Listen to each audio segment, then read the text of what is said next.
Fourth question: what is the history of equity? Are there specific events you would highlight as particularly defining moments in the development of modern equity? So, I won't attempt to construct an official history, and this is usually a bad idea anyway. So, I'll just highlight the key moments that stood out to me.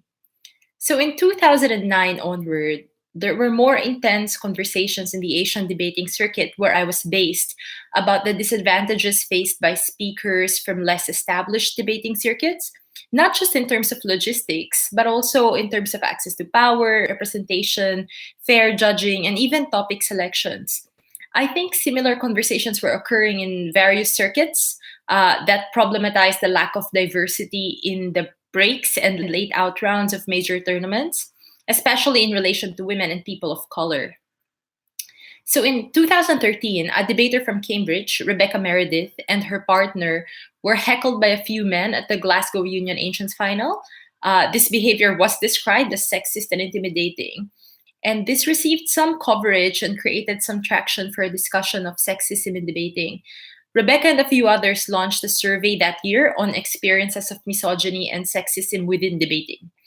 So, keeping in mind the limitations of online self reporting as a data collection tool, the survey did reveal some worrying incidents of sexual assault and harassment, also sexism based on how people dressed, their speaking style, and female debaters' sex lives, and predatory behavior towards freshers and other problems related to reporting. Um, Around that time, and a bit later, the Monash Debating Review published several other data driven pieces on men outspeaking women and what the stats can and cannot tell us.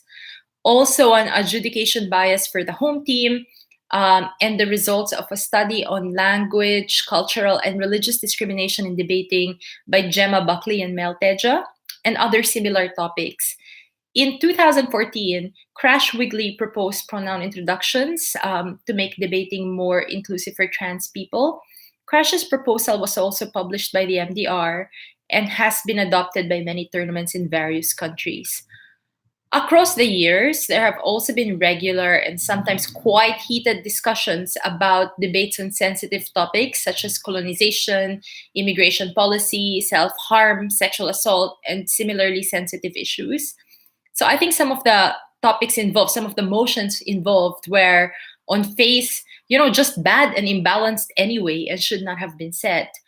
Others may have been genuinely important debates but could be phrased better. Others were completely legitimate debates. Admittedly, the debating community sometimes disagrees on where these lines are, but I don't necessarily see these disagreements as a weakness. Fifth question: how has equity developed over your debate career? When I started, the WUDC adjudication course were far smaller and less diverse than they are today. There were also just fewer accountability mechanisms for equity violations as well.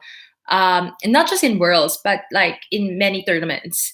Um, I've seen WUDC stop taking notes for certain speakers or openly laugh at some speakers who were not trying to be funny or suggest that the ESL break is still within range for my team, even if we weren't ESL.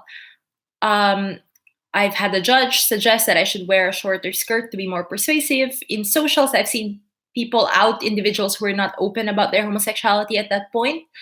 I think things have probably gotten better now in terms of actual mechanisms to prevent and address these abuses, which is probably because equity teams have become more institutionalized and have a clearer, defined scope of operations. But things have also gotten better in terms of the community's own consciousness and willingness to reflect about these things. Um, I suspect it's the ongoing discussions and social media generally for the better that has allowed for more scrutiny of things like sexism in debating or reputation bias in judging, and for people to find support when they need it. I may not agree with all the solutions being presented, but I am happy to see the conversations happening. So now, equity teams have been institutionalized for most major tournaments, and this trend continues. The equity team in major competitions is independent from the organizing committee, the CA team, and council. And major tournaments also release their equity policy ahead of time and recruit a diverse and experienced equity team who are given a lot of visibility during the tournament.